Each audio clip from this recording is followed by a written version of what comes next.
Mi abuelo solía contarnos historias de terror todo el tiempo cuando éramos pequeños. A mis primos y a mí nos gustaba porque sabía crear relatos muy entretenidos y aterradores. De hecho, mis tíos le pidieron en alguna ocasión que no nos contara algo demasiado aterrador, pues mis primos alguna que otra vez se despertaban con terrores nocturnos. Si bien tenía una excelente imaginación, la mayoría de los relatos eran mucha fantasía. Hablaba de cosas como hadas, duendes y otros seres que parecen más de un ámbito mitológico. Jamás intentó hacer pasar una historia como real. Al crecer, me interesó mucho saber cómo le hacía para crear historias tan diversas, de dónde provenía su casi inagotable imaginación. Es por ello que en varias ocasiones le pregunté qué hacía o de dónde se inspiraba para sacarlas. Contó que en ocasiones se inspiraba en historias que él llegó a leer en su momento, ya que como no contaba con televisión ni nada en aquellos años, solo existía la radio, los libros y los periódicos. Le pregunté que si alguna vez había experimentado algo sobrenatural, que si le había pasado algo extraordinario, y el relato que me contó simplemente es increíble. Tengo que comentar una vez más que esto lo relató con toda la seriedad posible. Pocas eran las veces que lo había visto ponerse en este modo con alguno de nosotros, y podía notar esa sensación de inquietud que le causaba revivir aquello todavía. Antes y después de eso no tuvo más experiencias inexplicables, comentó.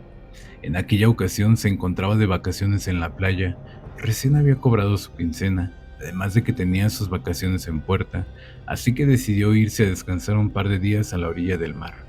En aquel entonces todavía no conocía a mi abuela, ya tenía sus 26 años, así que sus padres no protestaron cuando dijo que quería irse por su cuenta. Los primeros días transcurrieron sin mayor problema, excepto un pequeño disturbio en la tarde que se originó en la playa del hotel que tenían a un lado. No se enteró exactamente de lo ocurrido ahí, pero hubo hasta una ambulancia y él sospecha que fue cuando todo comenzó. La mañana siguiente transcurría con cierta normalidad hasta que un grupo de chicos salió de la playa gritando que algo les había mordido en el mar, motivo por el cual el salvavidas y los paramédicos se acercaron a ellos para examinarlos y determinar si era algo por lo que debían sacar a los demás turistas. Él estaba cerca cuando todo ocurrió, por lo que los auxilió en lo poco que pudo, llevarlos más cerca a una palapa para que les diera la sombra. Eran tres chicos quienes se quejaban de este malestar. A uno de ellos lo pudo ver más cerca, pues fue al que ayudó a llevarlo hasta la sombra. Señaló dónde le dolía y, si bien la herida no era tan aparatosa, lo que causaba intriga era que parecía la mordida de una persona. Alrededor de la pantorrilla, que fue donde estaba dicha mordida, comenzó a ponerse morado muy rápido.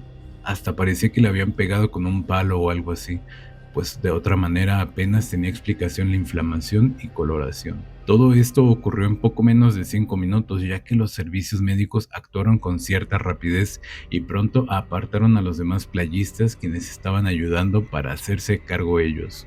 Se los llevaron a una clínica y los atendieron pronto, aunque más tarde volvió a repetirse esa escena con una familia. El padre y la hija también salieron quejándose de un dolor muy punzante. Pronto se percataron de que se trataba del mismo animal, ya que ahora sí sacaron a todos del mar y les pidieron que no entraran hasta nuevas indicaciones. Ya en la madrugada de ese día, antes de quedarse dormido, alcanzó a escuchar un par de gritos a lo lejos, gritos realmente inquietantes. Se asomó por la ventana, miró hacia donde creyó escucharlos por primera vez, pero nada. No se alcanzaba a ver nada que no estuviera apenas iluminado por las rudimentarias linternas y velas de aquellas épocas. Los gritos se hicieron cada vez más altos. Pronto se dio cuenta que venían acercándose quienes los emitían. Algunos cuantos inquilinos también notaron todo el ruido que poco a poco crecía y se acercaron a sus respectivas ventanas para verificar de qué se trataba todo. Mi abuelo enfatiza que los gritos realmente eran espantosos. Le erizaron la piel conforme los escuchaba más cerca y comenzó a sentir cómo su corazón se aceleraba. De un momento a otro los gritos se detuvieron. Quizá faltaban un par de calles hasta donde estaba su hotel, pero se dejó de escuchar todo el ruido. Una vez más las olas acompañaban aquella madrugada. Él y muchos otros visitantes bajaron a la recepción, a la calle. Querían respuestas, pues aquellos gritos eran verdaderamente escalofriantes. No pasaron más de 10 minutos desde que todo comenzó hasta que bajaron a la calle. Los encargados de la recepción apenas estaban recibiendo preguntas cuando varias patrullas pasaron sobre la avenida y una de ellas se detuvo para advertirle a los que estaban fuera que tomaran sus cosas y se retiraran del lugar, pues estaban por acordonar toda la manzana. Rápidamente todos entraron corriendo. Los niños comenzaron a gritar, llorar y angustiarse al ver tanto movimiento y preocupación por parte de sus padres. Cuenta que regresó, tomó su mochila y un par de prendas que tenía afuera, pero justo antes de salir su intuición le dijo que, por alguna razón, estaría más seguro ahí, en la habitación. Los autos comenzaron a salir apurados hacia la avenida. De un momento a otro, la tranquilidad y paz de aquella noche se vio arrebatada por todo aquello que no comprendía nadie todavía. Las patrullas seguían llegando una tras otra en dirección a aquella manzana donde él se estaba hospedando, pero supo que las cosas se habían puesto muy peligrosas cuando vio llegar un par de vehículos militares también. Admitió que la intriga le mataba, pues para que entraran los militares la cosa debería estar muy fea. Hacía rato que los balazos se escuchaban y quizá por ello la premura aún mayor de muchas personas por salir de los hoteles aledaños. El suyo ya se encontraba vacío para ese momento.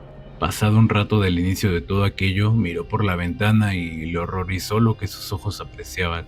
Ciertas personas iban detrás de otras, las correteaban y las alcanzaban hasta que los mordían desesperadamente en todo el cuerpo para dejarlo tirado a la mitad de la calle o donde sea que los hayan alcanzado. Ayudaba en nada que la iluminación fuera escasa, pero podía jurar como un par de minutos después los mordidos se levantaban y corrían en la misma dirección hacia otros. Rápido bajó a la cocina del hotel por comida, agua y otras cosas que necesitara. Él regresó y se atrincheró en el cuarto donde estaba. Los disparos no dejaron de escucharse por las siguientes 2 horas. Los gritos de las personas poco a poco dejaban de oírse también. Afortunadamente comenzó a salir el sol, lo que le permitió mirar mejor nuevamente todo el escenario. Habían decenas de personas y algunos cuantos policías o militares en las calles tirados, con mordidas, y la mayoría con balazos por todo el cuerpo. No tardó mucho en que llegaran los camiones grandes para recolectar dichos cuerpos. Las calles eran una masacre sin igual. El ejército pasaba con megáfonos para buscar personas que todavía siguieran en los alrededores. Llegó el mediodía y todavía los estaban organizando para trasladarlos fuera de la playa. Todas las autoridades decían que había sido el ataque de un grupo armado, que se habían enfrentado con una mafia a la que ya tenían en vista desde hace tiempo, que todo se había tratado de una operación que escaló más de lo que habían previsto, pero que lograron restablecer el orden. Sin embargo, sabían que eso no era cierto. No explicaba por qué unos mordían a otros. Además de que por la mañana mi abuelo reconoció en el suelo al chico que ayudó un día antes en la playa, pálido y con la pierna ya negra por completo, las venas de la cara hinchada y espuma en la boca. Regresando a la ciudad, mi abuelo esperó que la noticia fuera titular en los periódicos, que se hablara de ello en la radio, pero solo hubo silencio al respecto. Ni al día siguiente, ni durante la semana, tampoco un mes después, pasó el tiempo y nunca vio que se hablara de aquello en algún lugar.